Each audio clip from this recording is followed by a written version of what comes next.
will only learn if we have the humility that says we have something to learn. And because that will make us open enough to look around us and see and appreciate what's being done that's better. And if we can learn from that better, then we can move ahead that much faster. Together with the humility, you need confidence, because you don't just want to take what's given to you on a plate and say, I have to do this because it's better. Yeah, it's better. But now, having learned, let's improve what we've learned. Hi, this is Yes Lawrence from Magna Talks, and you're watching a special archive episode of Endgame with Naushad Forbes.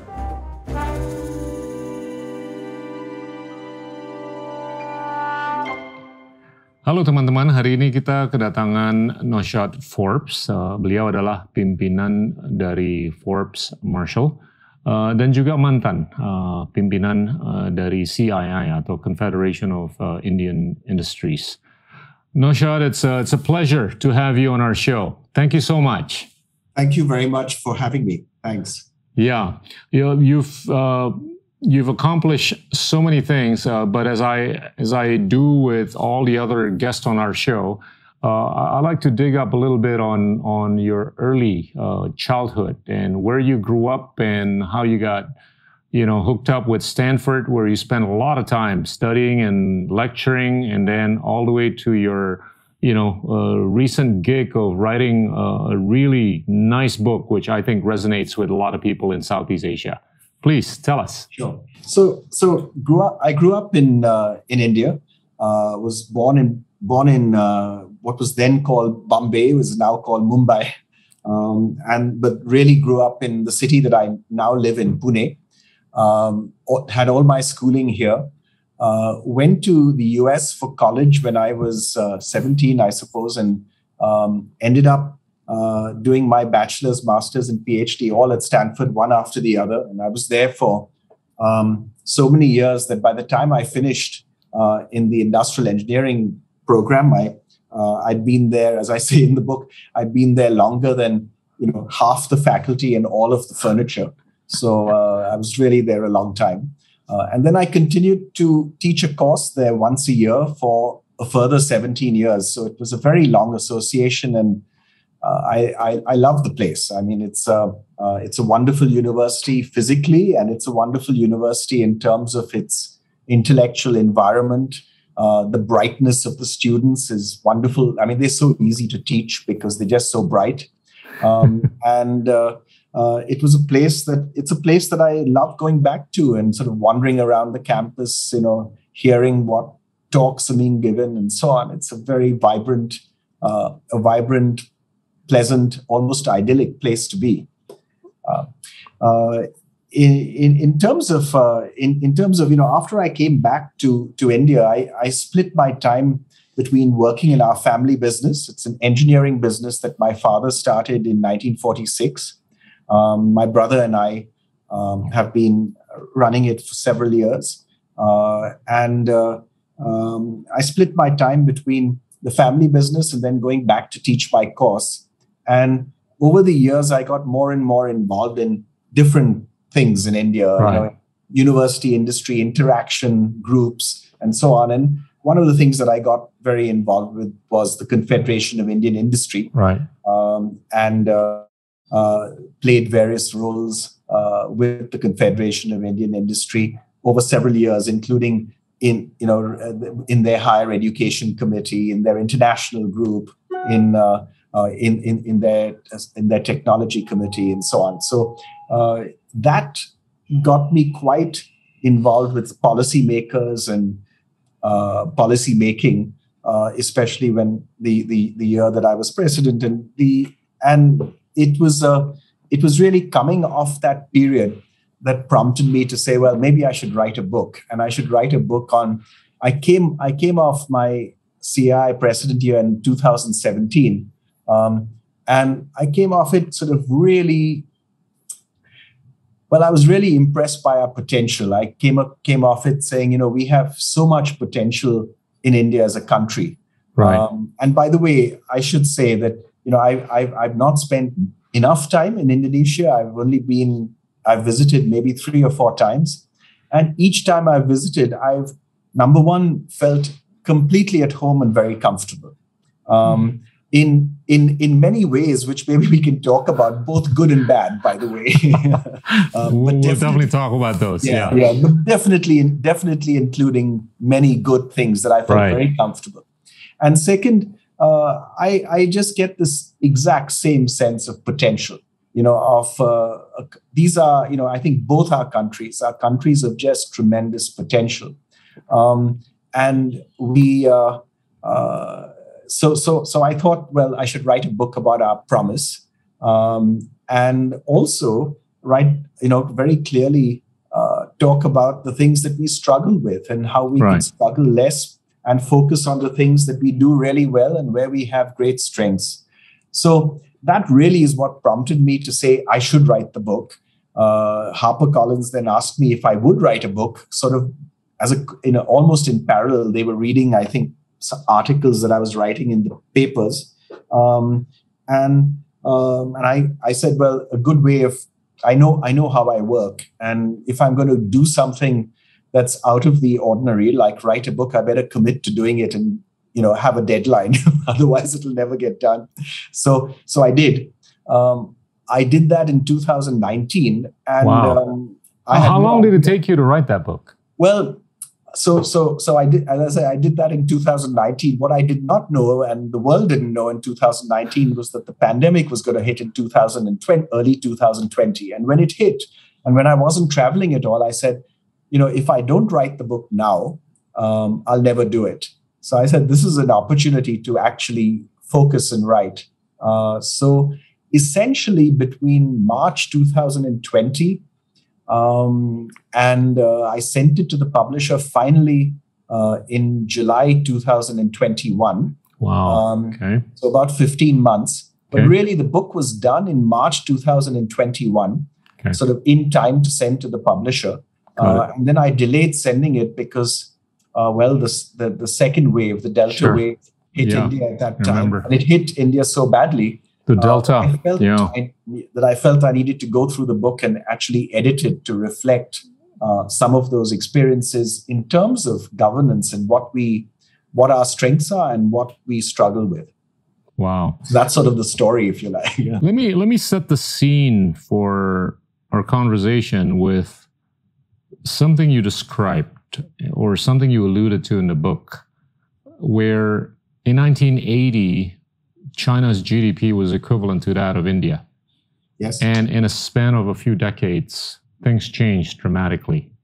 And weave us through your observations in the book and your observations outside the book in terms of how that would have happened between China and India.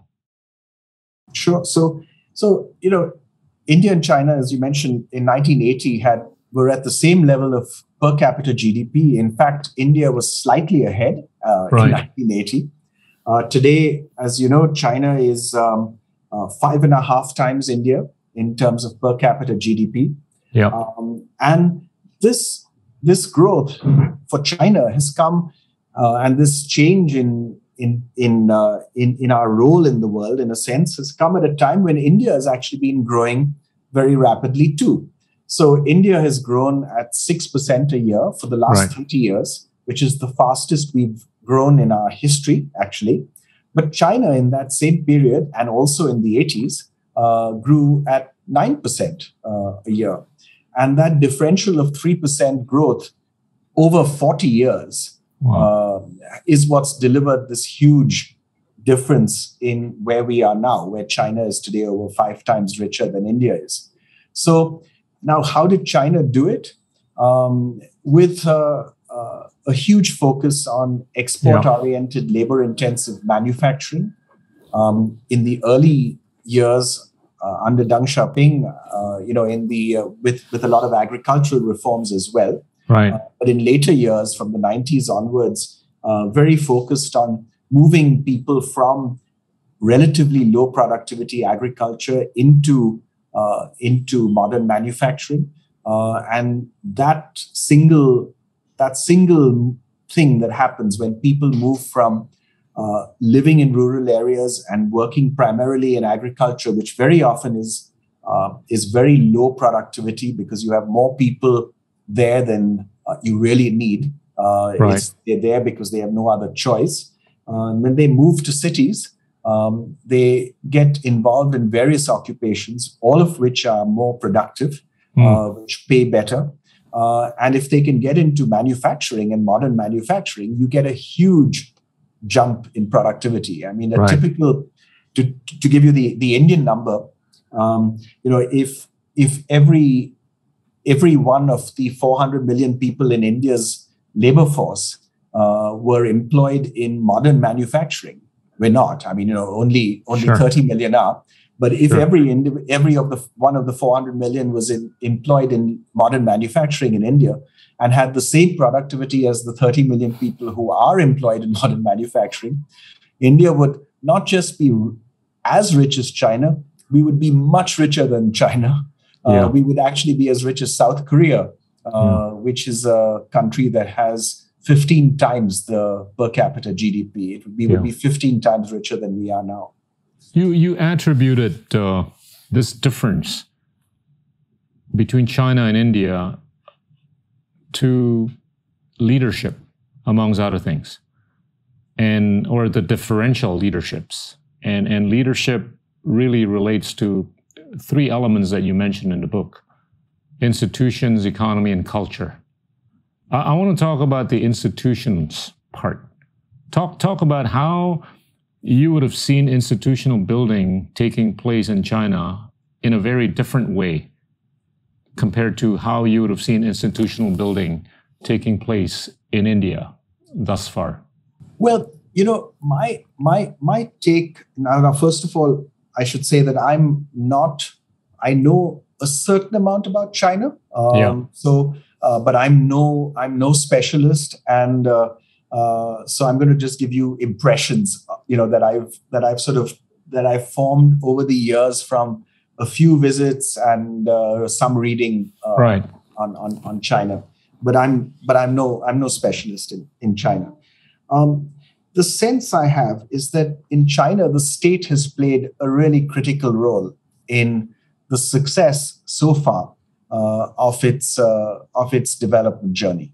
The state has played the leadership role in economic policy, the leadership role in deciding which fields to go into, how to educate people in more and more sophisticated ways, how to set up schools and institutions of higher education that are more and more research-oriented, investing and subsidizing investments in technology and R&D on a very substantial scale, and indeed even investing and participating directly in the economy through state-owned enterprises. So it's been very much of state-led development. The argument that I make is that India is different, and I sense that Indonesia actually shares more with India in this respect than it does with China, in that the role that the state plays needs to necessarily be quite different. The role that the state plays it seems to definitely in India, and I would think also in Indonesia, needs to be as more of an enabler and less of a doer.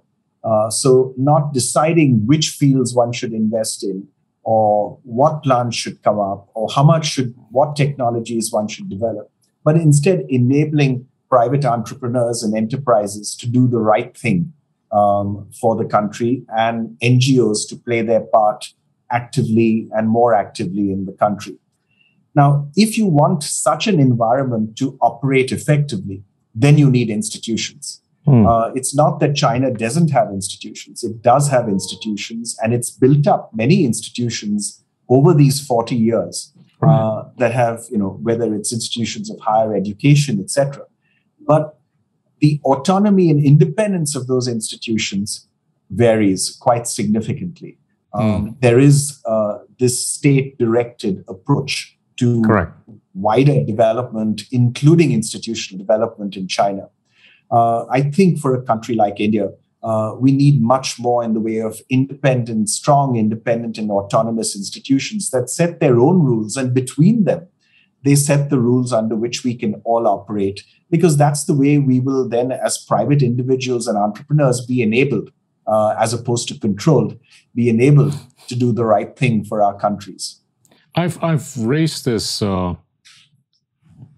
paradox a few times in classrooms and also in conversations, where an autocracy like China, ever since 1978 or 1980, has been able to democratize talent much better than many democracies around the world, where they have not been able to democratize talent as well as an autocracy like China has.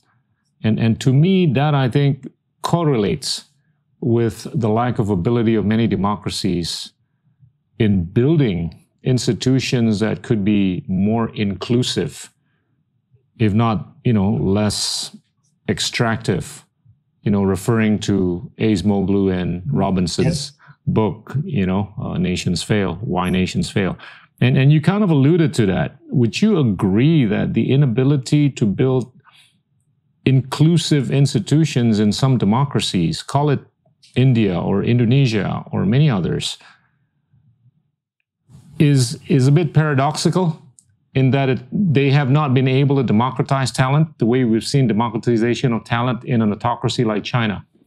So, it's you've seen in my book, one of my favorite quotes is, whatever can be said about India, so can the opposite, from the British economist Joan Robinson. Right. And I think it applies here too, that we've been able to actually democratize talent in certain areas. Right. So, for example, if you take startups and unicorns, in recent years, India has we've been a big success story in the number of unicorns, over 100 unicorns. Companies with a valuation over $1 billion that have started up in India, in different parts of the country, but mainly concentrated in Bangalore, but single largest group. Right. And that's in a sense, that's a form of more inclusive growth. It's not just the traditional industrialists who keep getting bigger and bigger and bigger. You also have these new entrants that are starting new enterprises that compete and very often outcompete the incumbents. So we have been able to democratize talent in many areas. We've not been able to do it everywhere. And have we been able to do it as well as China? I think you have a point. I think you have a very good point that one of the ways in which China has tended, I don't know, this is an impression, but to do it is, they have this institution called the Chinese Communist Party.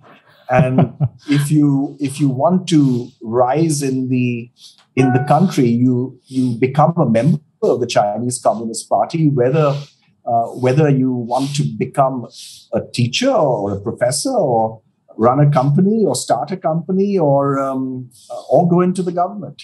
Right. And I think the Chinese Communist Party has some absurd number of members, right? I mean, a few hundred. Tens of millions. And in that sense, they've probably got some kind of a funnel and way of selecting people that maybe plays some part in their democratizing talent. Now, having said that, I'm not sure it's the model I find. I'm not sure it's a model I like for India, because that says also that you then need to subscribe to a particular ideology. Right.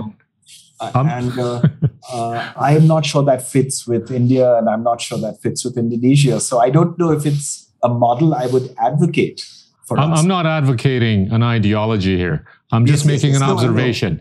And Deng, ever since 1978, was clear-headed, and he was steadfast in making sure that for anybody to get into the position of leadership in anything, be it academic, be it political, be it policy, be it state-owned or whatever, you got to be smart. It's merit-based, right? And that was really clear.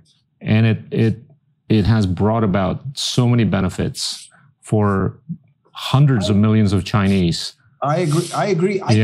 I think the outcome that you're after is exactly the outcome we should all be after. Right. The way in which we get there, in terms of, the outcome should be democratizing talent. Right. Really tapping into the widespread talent that we have in our countries, between, 200 and some million people in Indonesia or 1.4 billion people in India.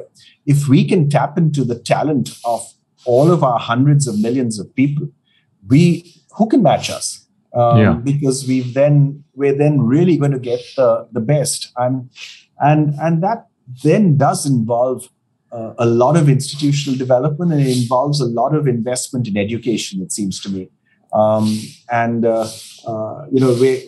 we're currently involved in a group of us in Indian industry are involved in coming together to set up a university, and one of the goals of the university is to really try to identify talent, try to identify kids when they're 12, 13, 14 years old and who are really smart, and provide them with all the input that they need so that they can later get into the university on merit, competing with the best from everywhere. Right. And I think if we can do that and do that more widely through many such efforts, in our societies, that's the way to unleash our potential. I think you're right on. You're right on the button in saying that's one of the key outcomes we should all be after. If you go to Silicon Valley, there is an assumption that 20 to 30% of the new ideas are coming out of Indians. Yes. Be it immigrants or, Indian Americans, right? And it's just, I think, a reflection of how India has been able to produce in large scales people that are just so well educated in the fields of science. Call it computer science, call it engineering, including yourself and all that. Doesn't that give you hope? And I watched this old movie called The Field of Dreams in the 80s, right? Where there's a famous saying, right? If you build it, they shall come.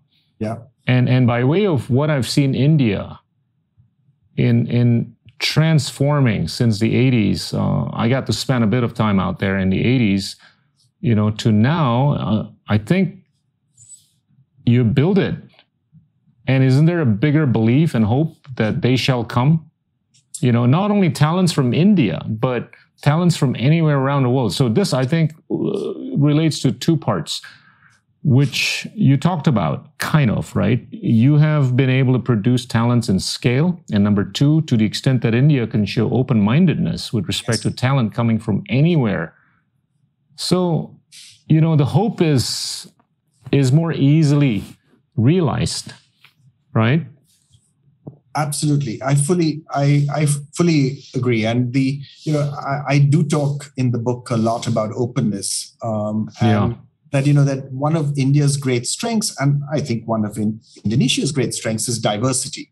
We have very diverse societies. I mean, India, especially so given the simple scale, given 1.4 billion people, right? An Indian from the northeast of the country looks different to an Indian from the south of the country, from Indian from the northwest of the country. We just look physically different. We speak different languages. We use a different script. There's just huge diversity. Now, that has the outcome that we're pretty able to offer something attractive for anyone. So, from people from other parts of the world, I think when they come and spend time in India, I always say that visitors to India are never indifferent to India. They either love it or they hate it. But I've never come across in all these years anyone who's been indifferent, who's sort of come to India and sort of said, "Oh, it's okay." It's either we tend to spawn very strong reactions, of either just loving it or hating it, and I think many more people loving it, and I think that is because they feel so comfortable. They make friends, very good friends, people who they share interests and values with, almost regardless of where they come from and what field they come to India for. They find different cities that offer different things. They find India very attractive from a tourism perspective, but also from an economic opportunity perspective. So there's a huge amount on offer, and that makes us very attractive. If we really want to capitalize on that, then our policies need to be completely open to welcoming everyone from everywhere, and making it easy for people to come here. And we've gone some way in that direction in these last 30 years. But it seems to me that in the last few years, maybe the last 4 or 5 years, we've become somewhat less open and welcoming, even though we will officially keep saying we are still as open and welcoming as we were. But I think we've turned away from that a little bit, and I hope we will turn. It's not. I wouldn't say we haven't in any way gone back to where we were in 1991, but I hope that some of the smaller recent reversals that we've seen will get reversed again, and we'll go back to keeping on becoming more open, making it easy for not just people of Indian origin to come to India and work in India, but people from all nationalities and all countries. If they want to come here, make homes here, make enterprises here, make careers here, we have opportunity and space for everyone, because there's so much that needs to be done.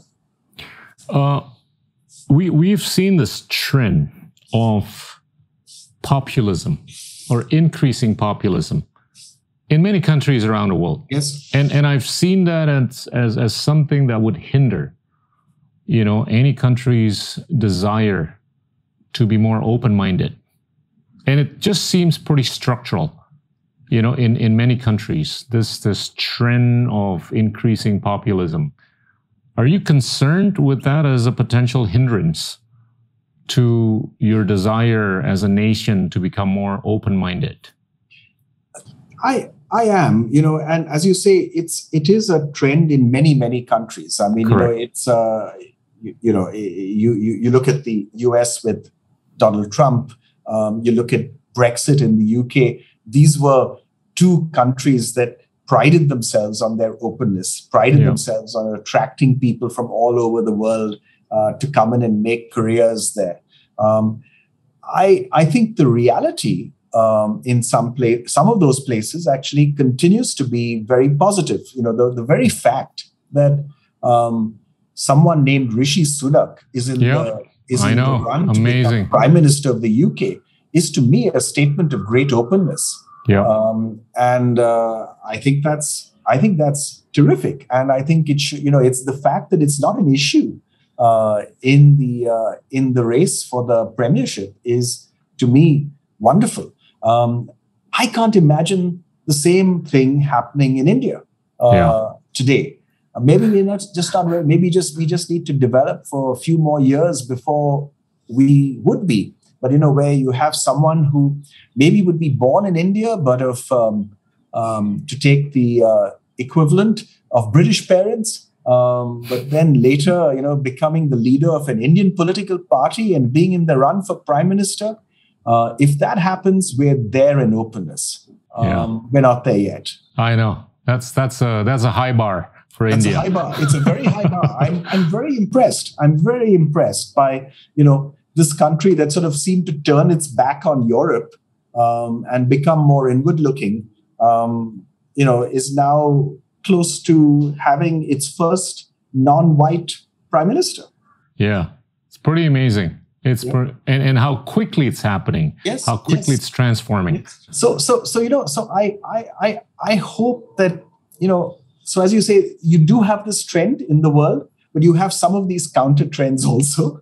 Absolutely. And I think it's for all of us to make the case, for openness, and at the same time, I think we have to do more to give people the input and the resources so that they feel more confident that they can compete with the best. Right. So whether those inputs and resources are education, it certainly includes education, probably starts with education, or whether those are, access to capital, or whether it's an ability to network and connect with others all in the country and around the world in a very cheap and easy and efficient way. Yeah.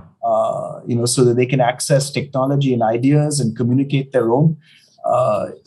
All of that, I think, is what we have to enable and give people that reassurance that, okay, and if everything doesn't work out, then there's a certain base safety net that we're also providing, so you won't be destitute. I think if we can keep going back and appealing to the best in people, it would be great. But I agree with you. I mean, I'm as worried as you are that populism can too often degenerate in many, many societies into appealing to people's worst instincts and to appealing to their fears and appealing to the other and blaming the other for their own problems. And it can take that form. And we have too many leaders in too many countries who approach things that way. Well, some would argue that the reason why India opted not to join RCEP, the Regional Comprehensive Economic Partnership, was partly populism-centric, right? Or maybe nationalism, whatever. But the good news is, or the good thing is, we gave you an open, ended window to enter, which I think is encouraging, and it gives me hope. And it should give hope to India also, that they've got this open window. Absolutely. I was against India dropping out of RCEP. Right. I thought it was very much in our interest, to be part of what is, after all, the most vibrant part of the world economy. I mean, it's the part of the world. You take the 10 countries of ASEAN. They have a GDP that's roughly the same as India's. So you double the Indian market just with ASEAN. You add in Japan and South Korea, and you treble. You more than treble India's GDP. Right. And then you add in China and Australia and New Zealand, and you have a huge market. Yes, there were fears about China. My sense is, and my take is, that the challenge in RCEP was a challenge that came from Indian industry, and it came from my colleagues who were afraid of competition from China, afraid of imports, and that was the trigger for us, then arguing against RCEP. And unfortunately, the government listened to us and did drop out of the process. But I'm also very happy that the door has stayed open for India. Right. The challenge for us at present is actually China. It wasn't dominated. Our concerns when we dropped out of RCEP were not dominated by China. But given the experience of the last 2 years and the problems that we've had on our northern border between China and India, the challenge is that it's very, very difficult for an Indian government today to, it seems to me, enter a trade agreement that includes China. That would be very politically difficult for them to do and for them to sell. So I don't see, unfortunately, movement towards RCEP. But I do see a change in openness and in trade in being more open to trade in the Indian government in the last year and a half or so. Since dropping out of RCEP, we've signed a free trade agreement with the UAE. We've signed a free trade agreement with Australia. We're in the process of negotiating and finalizing one with the UK, with Canada, with Israel, and also with the EU. And I hope if we can maybe then take, say, the old ASEAN FTA that we have, and if we can revisit it and expand it, maybe there are, and then if we pursue our, the Australia one also to make it deeper, and we have existing agreements, trade agreements with Japan and South Korea, so we could pretty well, I hope, achieve many of the trade benefits that RCEP provided. It would have provided it more easily. But instead of doing each one separately, but if we can push in that direction, maybe there's an opportunity for us to get many of the benefits that we would otherwise have got mutually between Asia, within Asia more generally. I hope so.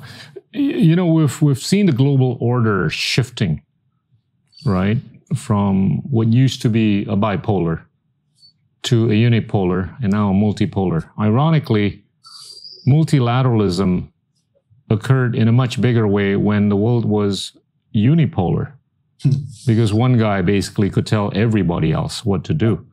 But now in a multipolar setting, multilateralism has become more difficult. And I'm sort of like in the camp that is not too optimistic. I'm optimistic, but not too optimistic about being able to multilateralize as easily as we might have been able to do, 10 to 20 years ago. Would that be a view that you share? Yeah, I think I think your analysis of where we are is exactly right. And the reason I think that a unipolar structure was more multilateral was because the single power, the US, was a believer at that time under Clinton and Bush and Obama in the multilateral system to a significant extent. I mean, with important exceptions, and it was quite flawed in certain areas like the invasion of Iraq and so on. But it was still broadly a support for a multilateral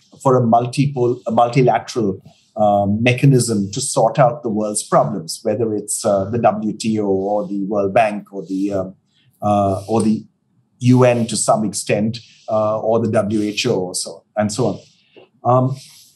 I think there's an alternative in a multipolar world, which is that if a few like-minded countries, many of us claim to be believers in the rules-based international order. This is the phrase that everyone likes to use, right? And I always worry that when we say rules-based international order, we each mean different things, and sometimes we mean different things, different rules within the country itself.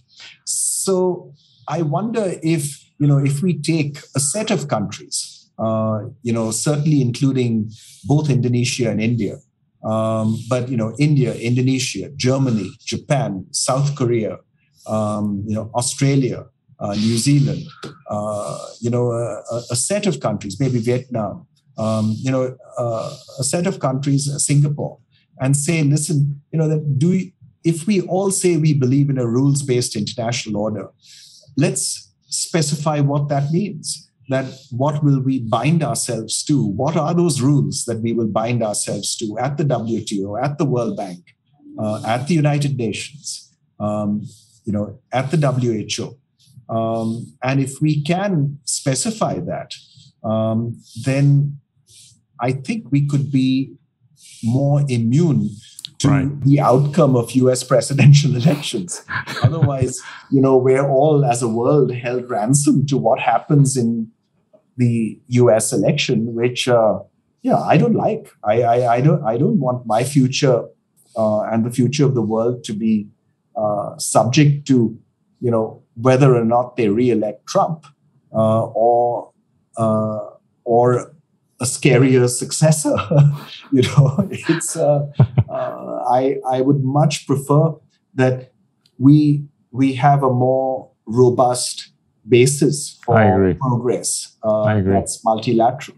So I don't. Do you see this? The problem, of course, with needing many countries to sign up to a set of rules is who moves first, who makes the first move. And the person who makes the first move, in a way, needs to do it in a very inclusive way. Where you don't say that, listen, US, you're a mess, so therefore I'm stepping forward. You say, US, join us, be part of this process, and help us establish these rules. And if it chooses not to, that's fine, but it's then the US's choice. But I think that's what the world needs, and if we can somehow do it, not easy. It would be wonderful. Not easy, but we should attempt. We should attempt. I'm a realist in a world where we're stuck with having to bilateralize more than multilateralize. I think productivity is key, right? The higher the productivity you have, I think the more you can bilateralize. Of course, at the expense of the other guy.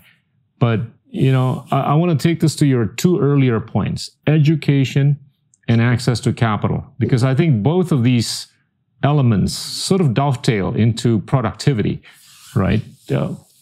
Talk a little bit about education. What does it take for one to be educated, and so that India could, catch up with China or catch up with ASEAN or even outperform any of these two others? So, it starts with school education. It starts with primary education. Yeah. For many, many years, for decades, in fact, I think this is true of Indonesia as well. We've had enrollment ratios in primary school that are over 100%. In other words, if you take the total population of the primary school going age, the percentage of children the number of children enrolled is greater than the population in that age group. And that, of course, the reason it's over 100% is because you have some older kids who are also in those young classes and so on. So our problem is not primary school enrollment. Our problem is what kids learn when they're in primary school, and do they come out of primary school at the level that you expect as that outcome. And that's the first challenge in education, that how do we ensure that every child coming out of primary school can read and do arithmetic at the level of their class. And there's a lot of research, as you know, now around the world that shows that teaching at the right level is the essential thing that needs to be done for effective primary school education. Right. So there's a particular program now in India that every second grade student should be able to read and do arithmetic at the second grade level. Wow. And there is then a testing system that assesses how they do. And by the way, today our numbers are very scary, very scary. We have some large states in the country, particularly in the north, in Uttar Pradesh and Bihar, where well under half the children in grade 5 can read and write at the grade 2 level. So it's a very scary position to be in. Now, how do you improve that? You improve that by ensuring that every second standard child, every second grade child can read and do arithmetic at the second grade level, so that they're then in a position to learn what they should be learning in grade 4 and grade 5. Because otherwise, they eventually learn how to read and do arithmetic, but they've missed out on all the rest of education that they're supposed to be getting in higher classes. So that's the first thing. It's a very specific thing. It's something that I think we should engage with very actively in all our CSR work in our companies. We can make a real impact if if with all the schools that we work on in Indian industry, we focus on that one thing, second standard outcomes, and ensure good, high quality second standard outcomes for any school that we're interacting with, working with, it could make a difference to the long run potential development of millions of children. So it's a well worthwhile task. After that, it's a matter of keeping kids in school through high school. I agree. Through middle and high school. And ensuring that they finish high school. And if they finish high school, then many things work better. Girls get married later in life. They have more autonomy and control over their lives. A whole set of things follow. They have access to jobs that they would otherwise not get.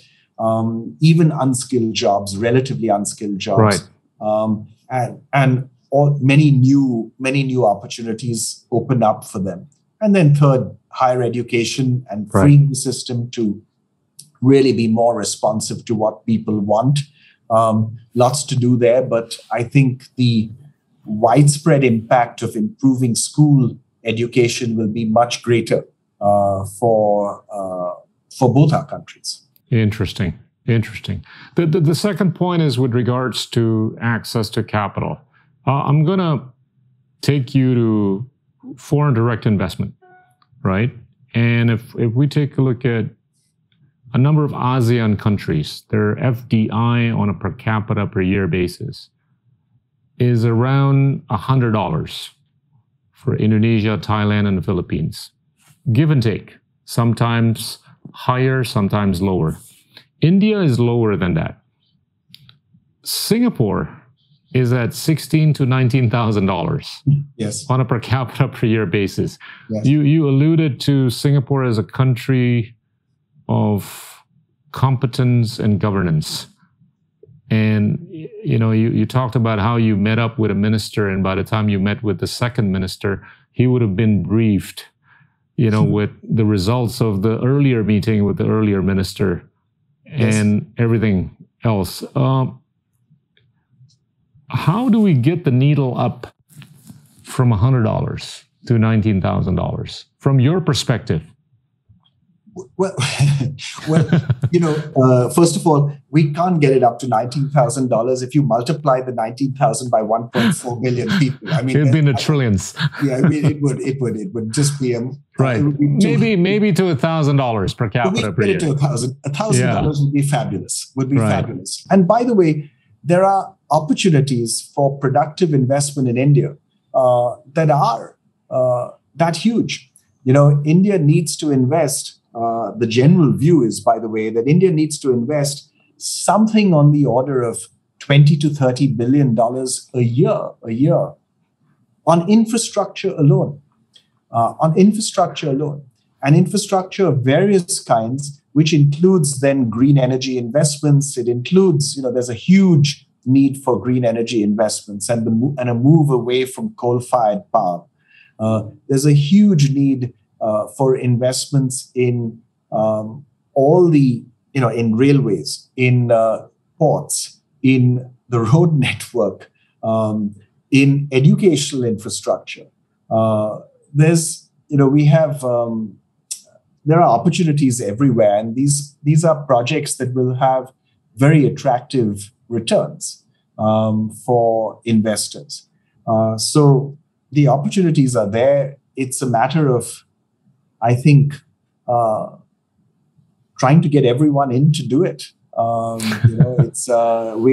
We've been working very. You mentioned Singapore. We've been working very closely with the two sovereign wealth funds of Singapore, and both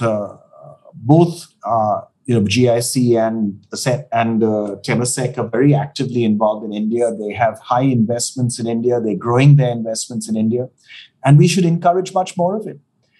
We should be really welcoming and helping them go faster. And I think if we do, they will invest even more and make India a bigger and bigger part of their portfolios. So India, by the way, and Indian companies are are a part of that $19,000 of FDI in Singapore. Indonesian too. Yeah, Indonesia too. That's right. I mean, many Indian companies that do business in Indonesia, it doesn't show as in investment from India. It shows as investment from Singapore. Correct. Because of the tax structure and all that. Yeah. So it's all done through holding companies in Singapore. But I think it's safe to assume that Singapore has been able to project itself as a country that's very clear when it comes to, yes, enforceability of rules and regulations.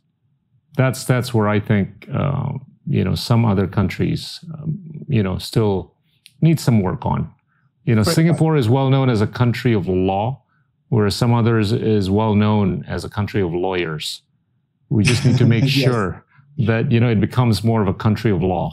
Yes. And that I think will dovetail into greater realization of foreign direct investment into the respective countries, right? I absolutely agree. And one of the things that we need to work on in India is actually contract enforcement. Yeah. And the speed with which disputes get resolved in courts and in our court system. It's a big gap today. And it's actually an area that should attract much more attention and focus, because that will, I think, show directly in our attractiveness as an investment destination. I want to bring up another point that you alluded to earlier in the book. 500 years ago, the GDP per capita of the richest was twice as high as the lowest. 200 years ago, the GDP per capita of the richest, or the highest GDP per capita, was 5 times. Today, it's more than 300 times more than the lowest GDP per capita in the world. This relates to the topic of inequality, right? And I'm just in awe with how it has changed so dramatically, right? The richest vis-a-vis the poorest. At a time or during a period when we've seen so much more financial inclusiveness, so much more liquidity being pumped, and so much of this financialization, be it at the individual level, the corporate level, and the national/government levels. It just seems that financialization has not really flowed into the right places, right? How do we fix this, Naushad? It's a very good question. I'm not sure I have an answer for you. I think it has. You're quite right that we've seen unprecedented financial flows, unprecedented financial availability. In terms of investments that are taking place all the time, new financial instruments that have been invented, and so on. Why isn't it showing in significantly more inclusive growth? Now, some people would argue that the 90s and 2000s, not so much the 2010s, but the 90s and 2000s, that the world actually did do very well. There was convergence that took place between the poorer world and the richer world. Right. Poorer world, emerging economies grew faster than the richer economies, etc. Yeah. In the last 10 years or so, that convergence has slowed. And if you remove China from the emerging world, I think that convergence has, tilts it even more. Yeah. Right. It looks even worse. So you're right. I mean, why are we not seeing the movement of finance around the world showing up in greater convergence in the world? I think it's an issue of what we fix within our countries. I've always been one of those people who, I'm no believer in colonialism. I think colonialism was a terrible thing. But I don't blame colonialism and the fact that India was once a colony for all our ills. Because if we blame it for, if we blame colonialism for all our problems, then we won't fix them. Right. We've been an independent country for 75 years. Right. So it's up to us to fix our problems and get on and do things ourselves. So I believe that it's up to each country to figure out how it can converge on the rich world by growing more rapidly. How can we grow at 9 and 10% year on year for 30 years, as South Korea and Taiwan did, for 30 years, as China has come close to doing for 40 years? Yeah. How can we do that? As Indonesia grew very rapidly as well. Right. If one goes back to the 70s, 80s, and even 90s, some 90s, yeah, even 90s. How do we revive those growth engines that were so powerful for extended periods of time? And it does have, it seems to me, a lot to do with the inclusiveness question that you were talking about earlier on. That how do we invest in people so that they have the capabilities to participate in the modern economy in a much more effective way? How do we ensure that our institutions are such that it provides access, widespread access to people, and doesn't keep privileges with the privileged? Whether those privileged people are industrialists or whether those privileged people are people in political power, doesn't matter. But how do we ensure that our institutions are accessible to everyone? And how do we ensure that we balance sort of incentives and freedom with safety nets, right? So that people feel secure enough, and if they really get into trouble, they are not really on the streets.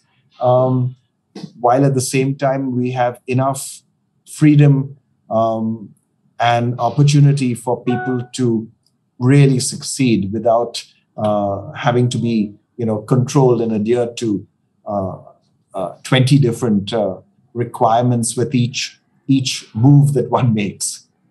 If you take a look at ASEAN vis-a-vis China in the last 25 years, ASEAN's economy would have grown around 3 times, whereas China's economy would have grown 9 to 10 times during the same period of 25 years, right? Right. I'm sort of optimistic about the next 25 years in the sense that, by way of the unicorns that we're seeing emerging in Southeast Asia, we're talking about unicorns that have been able to empower low tech, not high tech stuff.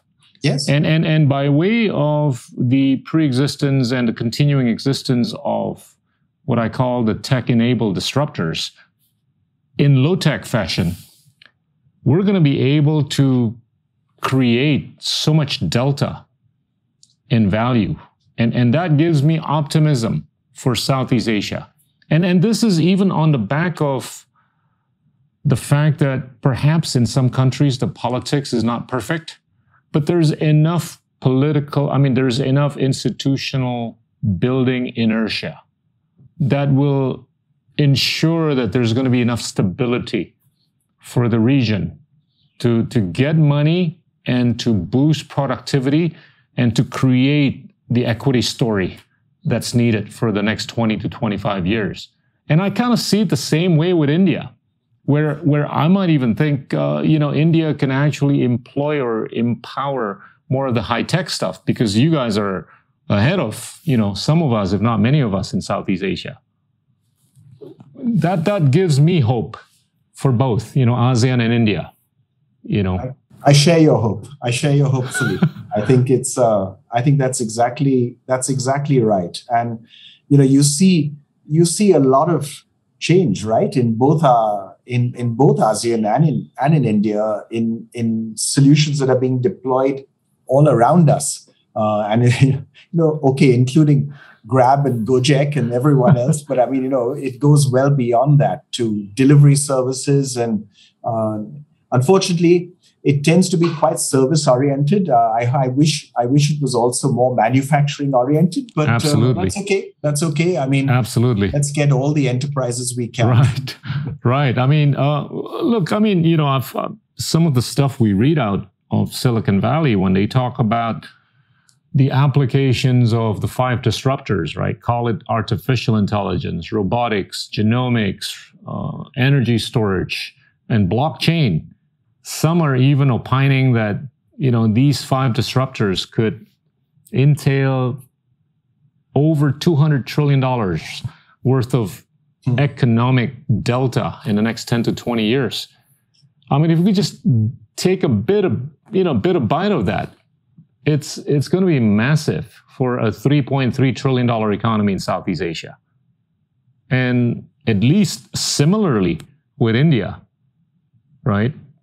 Very much. Very much. And that means, as what we were talking about earlier on, that means being open, being accessible, encouraging people from, we have so many, I mean, you mentioned all the Indians in Silicon Valley, they say, they say that Silicon Valley is built on the IC, and IC stands for Indians and Chinese, or should stand for that. So, and it's, and I mean, really being open to people investing at home, and then coming back to, coming to ASEAN and coming to India and so on. You see this, by the way. Singapore has this large expat population, right? Who are entrepreneurial, who invest, who use the place as a base to do business in the region. I mean, it's they're resolute. When they know you're smart, they'll give you a job, and when they know that you're going to be able to pay taxes good enough, they'll give you a passport. Yes.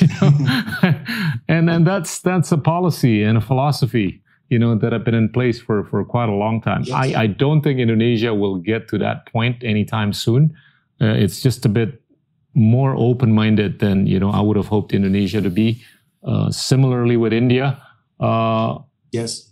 I wanna bring up your point from the book with regards to being patriotic by way of being critical and being humble.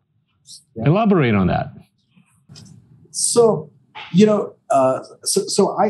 I believe that if you want to progress, I'll come to the patriotism and sort of critical question second, but first, if you want to be, the reason humility matters is that it's the way to be a good learner.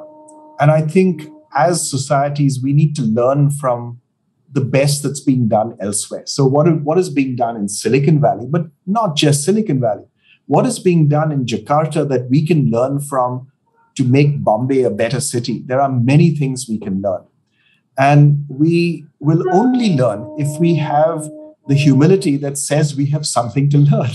And because that will make us open enough to look around us and see and appreciate what's being done that's better. And if we can learn from that better, then we can move ahead that much faster. Together with the humility, you need confidence, because you don't just want to take what's given to you on a plate and say, I have to do this because it's better. It's better, but now having learned, let's improve what we've learned and take it further. And that then requires confidence. So it's a balancing act between having the humility to learn from the best that's going on everywhere, and from everywhere, and I do mean everywhere, not just from the West, from everywhere, from each other, and having enough confidence to then improve on what we learn wherever it is we learn from. So that's one piece. Right. The second piece is on criticism. I do talk a lot in the book about the role that, I think there's a subheading or something somewhere that says criticism is patriotism. And I do believe that.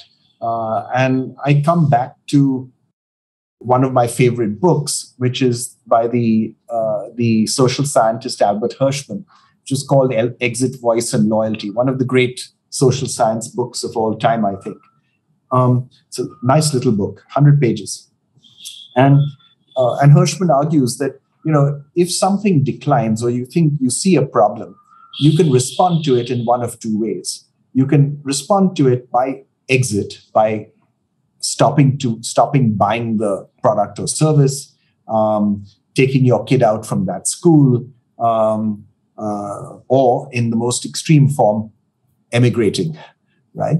Or you can respond with voice by complaining.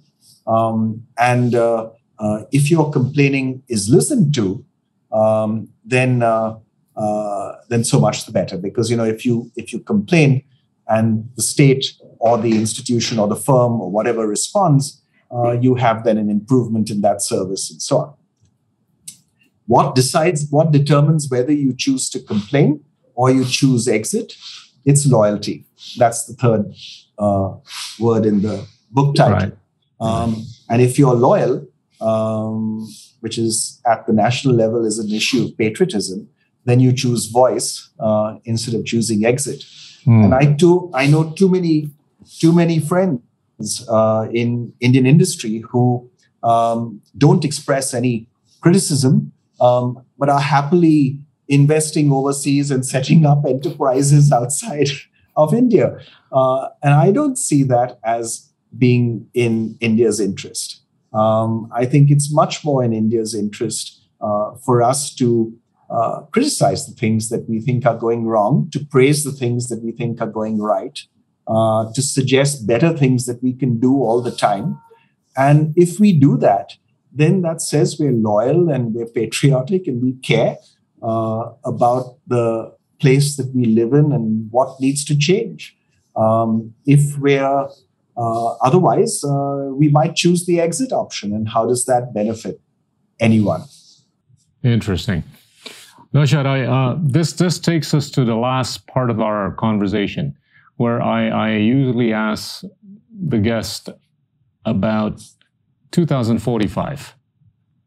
Draw us the picture for 2045 in the context of where you think the promise and struggle for India would be manifested, and how that is juxtaposed with, the picture of ASEAN and the picture of China, or the picture of the world.